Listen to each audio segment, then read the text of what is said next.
துணையாளரே துணையாளரே துன்பத்தில் தாங்கும் மனவாளரே துணையாளரே துணையாளரே துன்பத்தில் தாங்கும் மனவாளரே கண்ணீரை நீக்கி காயங்களாற்றி கனிவோடு நடத்திடுவார் கண்ணீரை நீக்கி காயங்களாற்றி கனிவோடு நடத்திடுவார். என்னோட சேர்ந்து பாடுங்க. ஆராதனை ஆராதனை அல்லேலூயா அல்லேலூயா ஆராதனை உமக்கே. என்னோட சேர்ந்து பாடுங்க. அல்லேலூயா அல்லேலூயா ஆராதனை உமக்கே. நம்ம இன்னைக்கு என்ன பார்க்க போறோம்னா லூக்கா எழுதின சுவிசேஷம் 16வது அதிகாரம் 19 நம்ம வாசிக்கிறோம். அதை நம்ம வாசித்து பார்த்தோம்னா இயேசு கிறிஸ்து ஆனவர் ஒரு கதையை சொல்கிறார். என்ன கதைன்னு பார்த்தீங்கன்னா ஒரு ஐஸ்வர்யவான் அப்புறமா இன்னொரு ஆள் யார் பார்த்தீங்கன்னா லாசரஸ், ஒரு பிச்சைக்காரன். இந்த இந்த ரிச் மேன் பார்த்தீங்கன்னா இந்த ஐஸ்வர்யவான் பார்த்தீங்கன்னா அவன் கேட்டு வெளியே இந்த பிச்சைக்காரன் இருக்கிறான். யாரு? லாசரஸ். அந்த லாசரஸ் உடைய சாப்பாடு என்ன பார்த்தீங்கன்னா அந்த ஐஸ்வர்யவான் அந்த ரிச் மேன் அவன் சாப்பிட்டு வைக்கிற அந்த துண்டுங்க அந்த பிரெட்டுங்கெல்லாம் கீழே விழும். அதை அவன் போயிட்டு நாய் மாதிரி போய் சாப்பிட்றது. எது கிடைக்கிறதோ அதை நாய் மாதிரி சாப்பிட்றது. நம்ம இடங்களெல்லாம் பார்த்தோம்னா கூட நம்ம வெளியே எங்கன்னா பிச்சைக்காரங்க என்ன பண்ணுவாங்கன்னா வெளியே சாப்பிட்டு கொண்டு இருப்பாங்க. என்னது நம்ம போட்ட மிச்ச மீதி, நம்ம சாப்பிட்டு வச்ச மிச்ச மீதி. அந்த மாதிரி இந்த இந்த லாசரஸ் சாப்பிட்டு கொண்டு இருக்கிறான். அப்பொழுது என்னாவது பார்த்தீங்கன்னா அவனுக்கு உடம்புல பலவீனம். இப்போ நம்ம சாப்பிட்டீங்கன்னா என்ன ஆகும்? நம்மளுக்கு பலவீனமாக ஆகிடுவோம். ஒருத்தருக்கு அப்படியே தடான்னு ஆகிடும். ஐயோ சாப்பிடல, இதாகிடுச்சு, பிபி டவுன் ஆகிடுச்சு அப்படி இப்படின்னு வாங்கும். இந்த மனுஷன் சாப்பிடாதே இருக்கிறான். அவன் ஒரு டைம் 2 டைம் ஃபுல்லாக சாப்பிட்றதில்ல, ஏதோ கொஞ்சம் மீதி அந்த மாதிரி அவன் சாப்பிட்டு கொண்டு இருக்கிறான். லாசரஸ் போடுற இத்தை அவன் சாப்பிட்டு கொண்டு இருக்கிறான். அப்பொழுது பார்த்தீங்கன்னா 2 பேருமே மரிச்சு போகிறாங்க. 2 பேருமே மரிச்சு போகிறாங்க. மரிச்சு போகிற அந்த நேரத்தில் பைபிள் என்ன சொல்லுதுன்னா, வேத வசனம் என்ன சொல்லுதுன்னா, அந்த பிச்சைக்காரன் தேவ தூதர்கள் ஆபிரகாம் மடியில் ஆபிரகாம் மடிக்கு கொண்டு போகிறாங்க. யாரு? பிச்சைக்காரன். ஒரு பிச்சைக்காரன் தேவ தூதர்கள் அவனை கொண்டு போகிறார்கள். இந்த ஐஸ்வர்யவான் மறிக்கப்படுறான், அவன் அடக்கம் பண்ணப்படுறான். அப்புறமா என்ன ஆகுதுன்னா அவன் எங்க போகிறான்?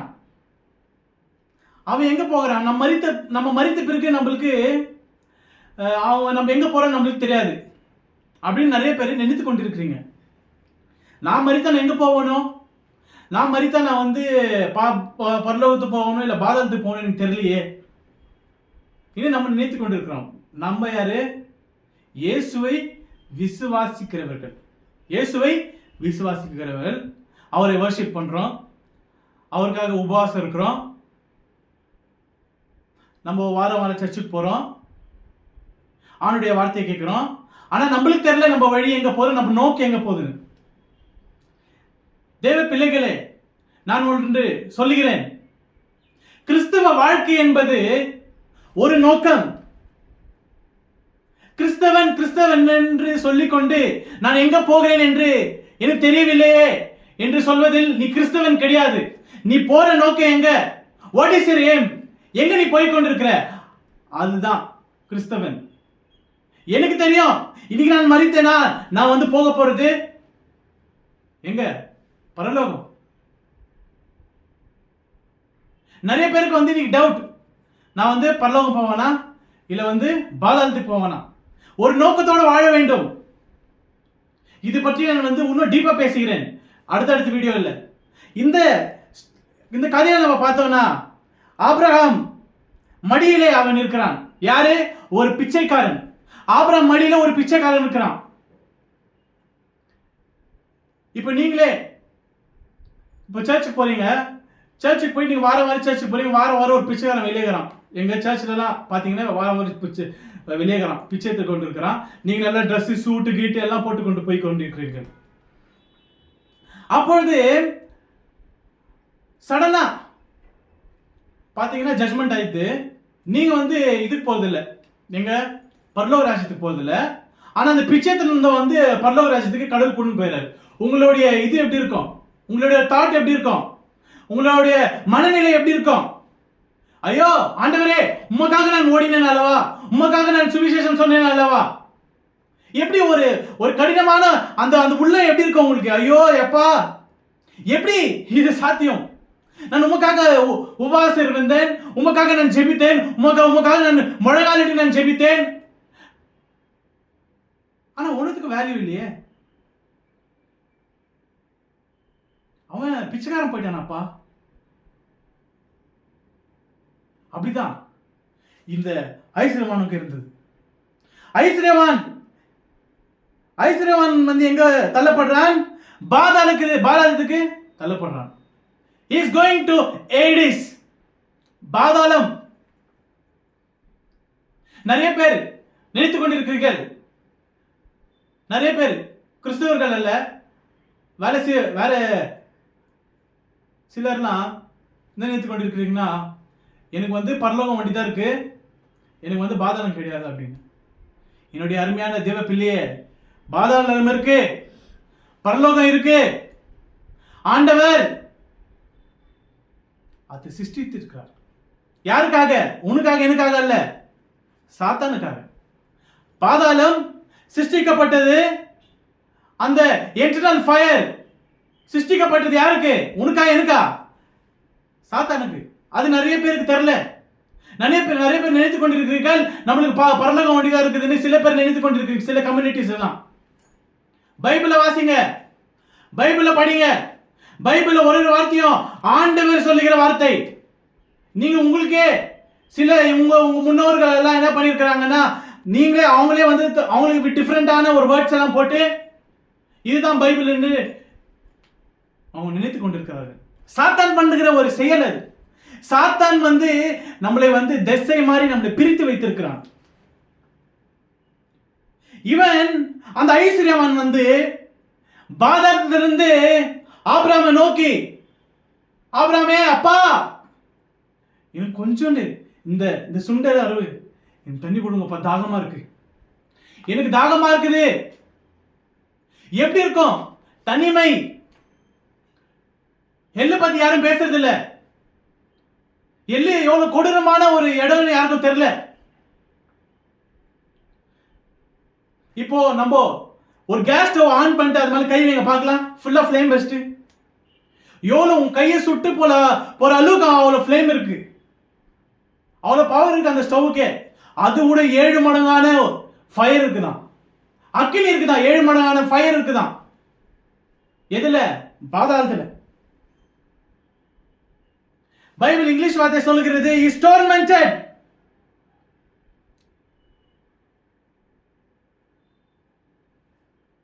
அவன் அழுகிறான். Then he cried and said, Father Abraham, have mercy on me. அப்பொழுது ஆபிரகாம் என்ன சொல்லுகிறார்? Remember that in your lifetime you received your good things, and likewise Lazarus evil things, but now he is comforted and you are tormented. Abraham சொல்லுகிறார், உனக்கு நல்லதே கிடைத்தது, நல்ல ஈவிகளே கிடைத்தது, ஆனா இந்த லாசரஸ்க்கு அது கிடைக்கவில்லை. அதனால தான் இன்னைக்கு அவன் இஸ் கம்ஃபர்டட். நம்ம நினைத்து கொண்டிருக்கிறோம், கார் வாங்கணும், பங்களா வாங்கணும், நல்ல வீடு கட்டணும், எல்லாம் நல்லதுதான். ஆனா அழுக்கு மிஞ்சினா ஆசை இருக்கக்கூடாது. உலகம் தான் நம்மளுக்கு இதுதான் நம்மளுக்கு பர்மனெண்ட், இதுக்காக தான் ஓடணும். அப்படி இருக்கக்கூடாது. தம்பி தங்கச்சி, இது இல்லை உனக்கு உலகம். உனக்கு ஆண்டவர் மேலே சிருஷ்டித்து வச்சிருக்கிறார். உனக்காக எனக்காக பரலோகத்தில் ஆண்டவர் வந்து உண்டாக்கி வச்சிருக்கிறார். இது அல்ல, இது அழிந்து போற பூமி. God is saying he is going to destroy this earth. He is going to create a new earth and new heavens for you and me. நீங்க அதுக்கு நம்பணும். நீங்க நம்பிக்கை இல்லை உங்களுக்கு. அப்போது பார்த்தீங்கன்னா அவன் சொல்லுகிறான், ஐஸ்வர்யவான் அபிரகாமே, நான் போயிட்டு எங்க வீட்டில் எனக்கு 5 சகோதரர்கள், 5 brothers, நான் போய் அவங்களுக்கு சொல்லிடுறேனே, இந்த மாதிரி ஒரு இடம் இருக்குது, இந்த மாதிரி இடத்துக்கு நீங்க வராதீங்க, நான் போய் சொல்லிடுறேனே. அதுக்கு ஆபிரகாம் சொல்கிறார், உன் டைம் ஃபினிஷ், உன் டைம் முடிஞ்சிச்சு. அங்க உலகத்துல மோசே இருக்கிறாரு, அப்புறம் ப்ராஃபிட்ஸ் இருக்கிறாங்க. அவங்க பேச்சு கேட்கட்டும், அவங்க சொல்ற சுவிசேஷத்தை கேட்கட்டும். அவங்க பேச்சு கேட்டாங்கன்னா is coming to heaven, if not is going to hell. அவ்வளவுதான், அவங்க டைம் முடிஞ்சிச்சு. நம்ம நிறைய பேர் அதுதான் நினைத்து கொண்டிருக்கிறோம். ஆண்டவரே, எனக்கு பரலோக ராஜ்யம் இல்லை, நான் ஒரு பாவி என்று. உங்களுக்கு பரலோக ராஜ்யம் இருக்கு. மனம் திரும்புங்க, வேதத்தை வாசிங்க, பண்ண பாவத்துக்கு மனம் திரும்புங்க. பாவி என்று நீங்களே அறிக்கை சொல்லாதீங்க. ஆண்டு சொல்லுகிறார், நீ நீதிமான் என்று. வேதத்தை வாசிங்க. வேதம் நம்ம நிறைய பேர் படிக்கிறது இல்லை. நிறைய பேர் படிக்காதனால நாலேஜ் இல்லை. என்ன நாலேஜ் இல்லை? பைபிள் நாலேஜ் இல்லை. உலக நாலேஜ் இருக்குது உனக்கு, பைபிள் நாலேஜ் கிடையாது. இந்த லாசரஸோட வாழ்க்கை பார்த்தீங்கன்னா, அவன் வாழ்ந்த நாட்கள் எல்லாம் ஒரு துன்பம்.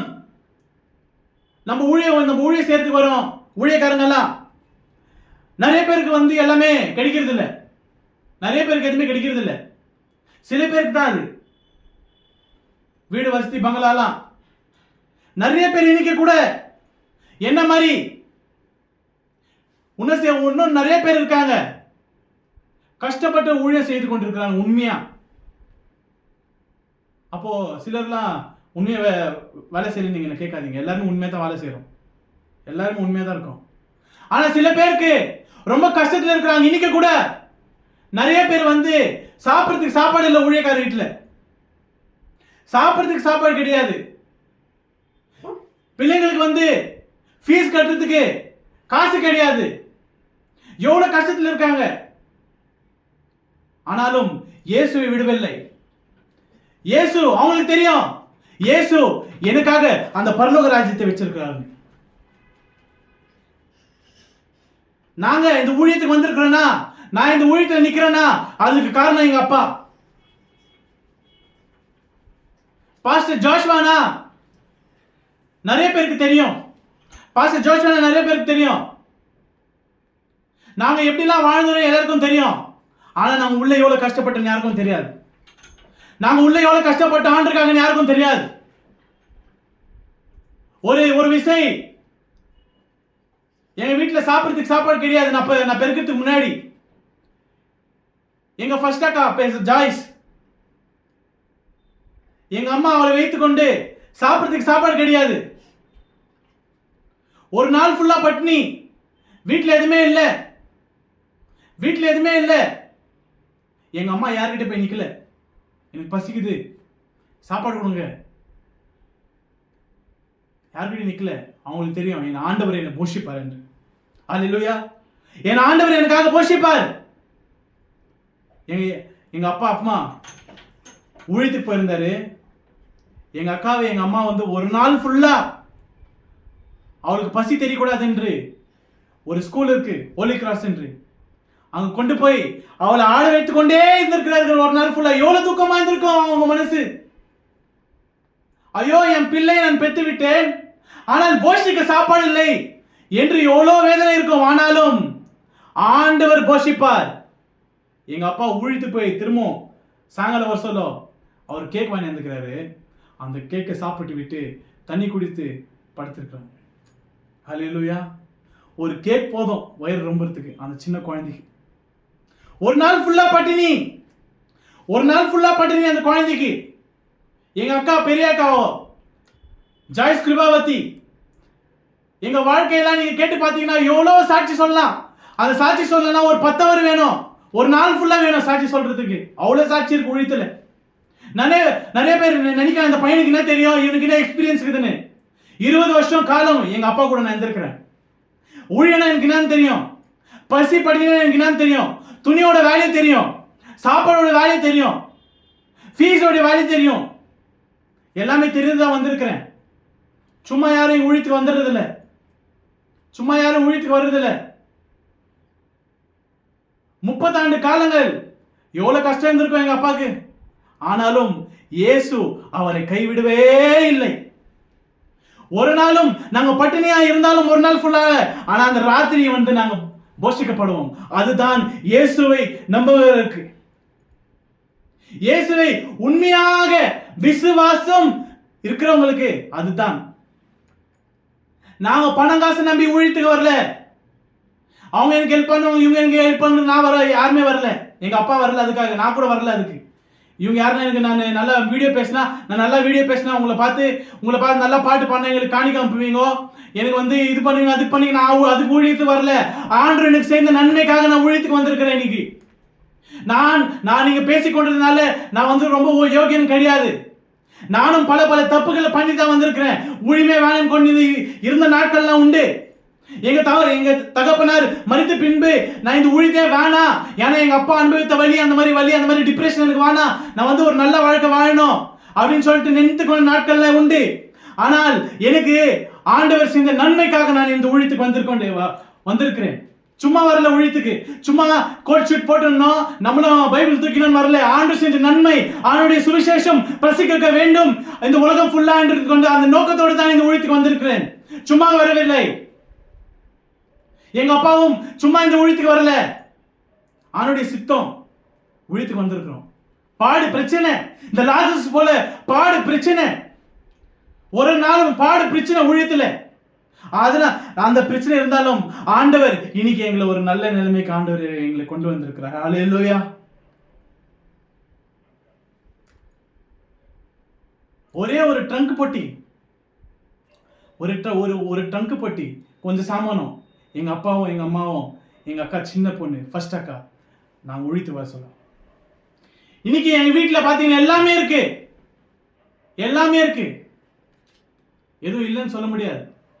இதுதான் ஆசீர்வாதம். இயேசுவை நம்பி வருபவர்களுக்கு ஒரு போதும் ஆண்டவர் வெட்கப்படுவதே விடமாட்டார். உங்களை ஊழியத்துக்கு வந்துட்டோம், நம்மளுக்கு பாடு இருக்கும், ஆனால் ஆண்டவர் நாமத்தை நம்ம உயர்த்தி வைக்கிறோம். இந்த உலகத்தில் வேலை காட்டிலும் ஊழியம் செய்வது அதுவிட மேன்மையான ஒரு வேலை. ஊழியத்துக்கு சும்மா ஏதோ நான் நிக்கணும், நான் பாட்டு பாடணும், நான் நல்லா இது பண்ணோன்னு அந்த ஆசை வச்சுன்னு வருது இல்ல.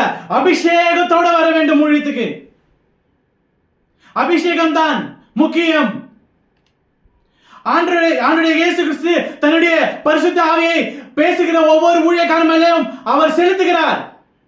ஆனால் அபிஷேகம் இருக்க வேண்டும். அபிஷேகம் இல்லாத ஊழியத்துக்கு வந்தா 1 வருஷம் 2 வருஷம் இல்ல, ஒரு நாள் உங்களால் தாக்கு பிடிக்க முடியாது, ஓடி போயிடுவீங்க. சும்மா சொல்றது இல்ல நான் ஊழியக்காரன்னு. ஆண்டவருக்காக நிக்கணும். ஆண்டவருக்காக நின்று இன்று வரை நாங்க நிக்கிறோம். என்ன பத்தி நான் பல தப்புகள் செய்திருக்கலாம். மனுஷன் எல்லாமே தப்பு செய்யறதான், நீங்க கூட தப்பு செய்யறதான். ஆனால் ஆண்டவருக்காக திருந்தி வாழ வேண்டும். மனுஷன் தப்பு செய்யறவன் தான், ஆனா திருந்தி வாழ வேண்டும். எவ்வளவு டைம் தான் நீ தப்பு பண்ணி இருப்ப? திருந்தி வாழ வேண்டும். பாத்தீங்களா எவ்வளோ ஒரு சந்தோஷமான வாழ்க்கை உலகத்துல நம்ம நினைத்து கொண்டிருக்கிறோம். சந்தோஷமா வாழலாம், கார் பங்களாவோட. ஆனா அவனுடைய வாழ்க்கை பாத்தீங்களா, இயேசு இல்லாம வாழ்க்கையில அவன் போகிறது ஹெல்லுக்கு. ஹெல்லுக்கு போகிறான், பாதாளத்துக்கு. ஆனால் நீங்களும் நாங்களும் இயேசுவை நம்புறோம், நம்ம பரலோகத்துக்கு போக போகிறோம். அல்லேலூயா. பரலோகத்துக்கு போக போகிறோம், பாதாளத்துக்கு கிடையாது, பரலோகத்துக்கு போக போகிறோம். நம் இயேசுவை பார்க்க, உயிரோடு இருக்கிற இயேசுவை பார்க்க. பல துன்பங்கள் வரலாம் உங்க லைஃப்ல, பல பிரச்சனைகள் வரலாம் உங்க லைஃப்ல. லாசரு போல ஆண்டவர் உங்களை உயர்த்தி ஆண்டவர் வந்து உங்களை பரலோக ராஜ்யத்துக்கு சேர்க்குவார். நீங்க நினைத்துக் கொண்டிருக்கலாம், எனக்கு ரொம்ப கஷ்டம் ஆண்டவரே, எனக்கு ரொம்ப கஷ்டம். எங்க அப்பா லாஸ்டா வாங்கின சம்பளம் வந்து 8000 ரூபாய். சபையில நாங்க ஒரு ஆர்கனைசேஷன்ல எங்க அப்பா ஊழியர் செய்து கொண்டிருந்தார், நேசரின் சர்ச் என்று. அதை தான் நான் பிறந்தேன் வளர்ந்தேன் எல்லாம். அவர் லாஸ்ட் சாவசல் கூட அவருக்கு 8000 ரூபாய் தான் சம்பளம். 8000 ரூபாயில எப்படி எங்களை மெயின்டைன் பண்ணியிருப்பார் நீங்க யோசித்து பாருங்க. 3 பிள்ளைகளை வளர்த்திருக்கிறார், 2 பெண் பிள்ளைகள், 1 ஆண் பிள்ளை. நான் எப்படி வளர்த்திருப்பார்? விசுவாசம் தான், விசுவாசத்தில் வளர்த்திருக்கிறார் எங்களை. நாங்க ஒருபோதும் யாருக்கிட்ட போய் 10 ரூபாய் 5 ரூபாய் கேட்டு ஆளுங்க கிடையாது. ஆண்டு எங்களுக்கு போஷி இருக்கிறார்.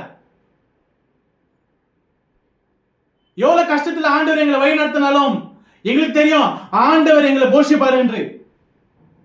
அதுதான் விசுவாசம், அதுதான் விசுவாசம். சும்மா ஊழியத்துக்கு வந்துடுறது இல்லை. எல்லாரும் ஊழியம் ஊழியம்னு எல்லாருக்கும் பண்ணலாம் ஊழியம். ஆனா ஆண்டோடைய அபிஷேகம் இருக்க வேண்டும் உங்க மேல. ஆண்டோடைய சித்தம் அதை நீங்க செய்ய வேணும். சும்மா பேருக்கு ஊழியத்துக்கு வர்றது இல்லை, ஆண்டோடைய ஊழியத்தை செய்யணும்னு உண்மையா வரணும். அதுதான் ஊழியம். 8000 ரூபாய் சம்பளத்துல எவ்வளவு கஷ்டம் இருந்திருக்கும் நீங்க யோசித்து பாருங்க. இந்த காலத்துல 8000 ரூபாய் சம்பளம் வச்சு யாரை மெயின்டைன் பண்ண முடியும்? ஆண்டவர் போஷித்திருக்கிறார் எங்களை. எங்க அப்பா வாங்கின 8000 ரூபாய் சம்பளம் இன்னைக்கு நான் பல லட்சம் வாங்கி கொண்டு இருக்கிறேன். வேலை செய்து கொண்டு பல லட்சங்கள் பார்த்து விட்டேன். எங்க அப்பா பார்க்காததை நான் பார்த்தேன், ஆண்டவர் பார்க்க வைத்தார். ஆண்டவருடைய சித்தம் அது.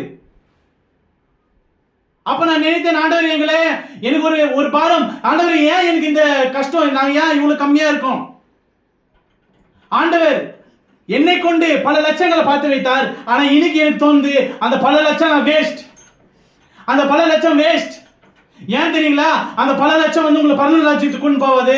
ஆண்டுடைய இயேசு கிறிஸ்து தான் உங்களை பரலோக ராஜ்யத்துக்கு கொண்டு போகணும்.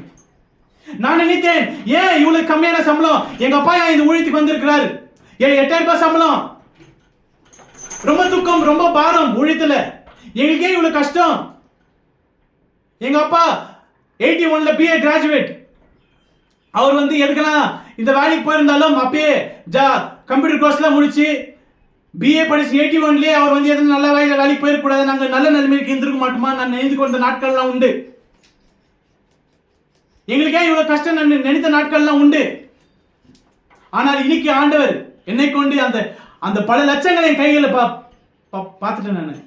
ஆனா இன்னைக்கு எனக்கு தோணுது அந்த பல லட்சம் வேஸ்ட். இதுதான் உங்களை பரலோக ராஜ்யத்துக்கு கொண்டு போவோம், இதுதான் பரலோக ராஜ்யத்துக்கு கொண்டு போவோம். எங்க அப்பாவுக்கு தெரியும். அது எனக்கு கொஞ்சம் லேட்டா புரிஞ்சிச்சு. எப்படி இருக்கு பாருங்க அந்த விசுவாசம். அவர் வந்து போய் அழுது புலம்பல, இந்த 8000 ரூபாய் வச்சு நான் எப்படி மெயின்டைன் பண்றது, இந்த 8000 ரூபாய் வச்சு நான் எப்படி வழிநடத்த போறேன். ஆனா அவருக்கு தெரியும் என்னை கொண்டு வந்தது இயேசு கிறிஸ்து. அவர் வேலையை செய்ய கொண்டு வந்திருக்கிறார், அவர் சுவிசேஷத்தை சொல்ல கொண்டு வந்திருக்கிறார். அவருக்கு தெரியும் ஆண்டவர் என்னை நடத்துவார், என்னை போஷிப்பார் என்று. இன்று நான் சொல்கிறேன், ஆண்டவர் உங்களை போஷிப்பார், ஆண்டவர் உங்களை வழி நடத்துவார். எப்பொழுது நீங்க அவரை நம்புங்க, வேற யாரும் நம்பாதீங்க, அவரை நம்புங்க. அவர் தான் உங்களை பரலோக ராஜ்யத்துக்கு கொண்டு செல்ல போகிறார். மனுஷன் கிடையாது, இயேசு பரலோக ராஜ்யத்துக்கு உங்களை கொண்டு சேர்க்க போகிறார். அல்லேலூயா. இன்னைக்கு நான் பல சோசியல் மீடியா நான் பார்த்து கொண்டிருக்கிறேன். ஏனென்றால் இந்த வேற மதத்தை சார்ந்தவங்க என்ன பண்றாங்கன்னா, கிறிஸ்தவர்கள் போய் ஆண்டு பத்தி சுவிசேஷம் சொல்லிக் கொண்டிருந்தால் அவங்களை அடிப்பதும், அவங்களை கொல்வதும், அவங்களை போலீஸ்ல பிடித்துக் கொடுப்பதும் நான் பார்த்து கொண்டிருக்கிறேன். இது உங்களுக்கான ஒரு மெசேஜ். நாங்க மதத்தை போதிக்கல, நாங்க மதத்தை போதிக்கல, இயேசு கிறிஸ்து உடைய அன்பை போதிக்கிறோம். நாங்க யாருக்கும் அகேன்ஸ்ட் கிடையாது. கிறிஸ்தவம் என்பது மதம் கிடையாது, இட்ஸ் a love. அது ஒரு அன்பு, இயேசுவின் அன்பு நாங்க வந்து போதிக்கிறோம். நாங்க வந்து மதம் மாற்றல உங்களை, இயேசு மாற்றுகிறார் உங்களை. நாங்க மாற்றல, நாங்க வந்து நீங்க நல்லா இருக்கணும்னு சொல்லிட்டு தான் நாங்க வந்து ஜெபிக்கிறோம். நீங்க மாறணும் நாங்க ஜெபிக்கல, ஆண்டுடைய அன்பை உங்களுக்கு நாங்க போதிக்கிறோம். வேற மதம் எங்களுக்கு எனிமி கிடையாது, எல்லாருமே எங்களுடைய சகோதரர்கள் தான், எங்களுடைய சகோதரிகள் தான். நாங்க மதத்தை போதிக்கவில்லை, ஆணுடைய இயேசு கிறிஸ்துவின் அன்பை போதிக்கிறோம். நான் நிறைய சோஷியல் மீடியா பிளாட்ஃபார்ம்ஸ்ல பார்த்து கொண்டிருக்கிறேன், அடிப்பதும் கொள்வதும் பார்த்து கொண்டிருக்கிறேன். அவங்களுக்கு சொல்லுகிறேன், தம்பி, தங்கச்சி, அங்கிள், ஆன்டி, என்னுடைய அப்பா அம்மா, உங்களை பார்த்து சொல்லுகிறேன், நாங்கள் மதத்தை போதிக்க வரல, இயேசுடைய அன்பை நாங்கள் போதிக்க வரோம். இயேசு பட்ட பாடு இந்த உலகத்துல யாரும் பற்றிருக்க முடியாது. இயேசு அனுபவித்த வேதனை வேற யாரும் அனுபவித்துக்க முடியாது. அத்தை போதிக்கிறோம் அப்பா, என்னுடைய அம்மா, என்னுடைய தம்பி, என்னுடைய தங்கச்சி, அத்தை போதிக்கத்தான் நாங்கள் வந்திருக்கிறோம், வேற ஒன்றுத்துக்கும் கிடையாது. லாசரு பட்ட பாடு இன்னைக்கு எல்லாரும் பற்று கொண்டு இருக்கிறீங்க ஊழியத்துக்கு வந்து. ஆனால் ஆண்டவர் உங்களை பரலோக ராஜ்யத்துக்கு ஆண்டவர் கொண்டு போகிறார். அல்லேலூயா. யாரும் மனம் கசந்து அழுவாதீங்க. அப்பா, எனக்கு ஏன் இந்த ஊழியம், அப்பா எனக்கு ஏன் இந்த லைஃப், நான் ஊழியத்துக்கு வந்து இவ்வளவு கஷ்டப்படுகிறேனே, எனக்கு இந்த ஊழியம் வேணாம், நீங்க பைபிளை தூரம் வைக்காதீங்க. ஆண்டவர் உங்களை கொண்டு பல ஜாதிகளை ஆண்டவர் உங்களை உயர்த்து போகிறார். ஆண்டவர் பல ஜாதிகளை ஆண்டவர் உங்க நாமத்தை உங்க உங்க உங்க மூலியமா ஆண்டவரே நாமத்தை நீங்க போஷிக்கும்படி ஆண்டவர் உங்களை வைக்க போகிறார். அதனால நீங்க மனம் கசக்காதீங்க. லாசரு போல நம்ம வாழ்க்கை தான், கஷ்டம்தான். ஆனா ஆண்டவர் சொல்கிறார், உனக்கு பரலோக ராஜ்யம் இருக்கு. ஆண்டவர் இருக்கிறார். He is there to comfort you. ஆண்டவர் இருக்கிறார். யாரும் மனம் கசங்காதீங்க. லாசரு வாழ்க்கை போலத்தான் நம்ம வாழ்க்கையும். ஆனால் ஒரு நாள் ஆண்டவர் உங்களை பரலோக ராஜ்யத்துக்கு கொண்டு போக போகிறார். அல்லேலூயா.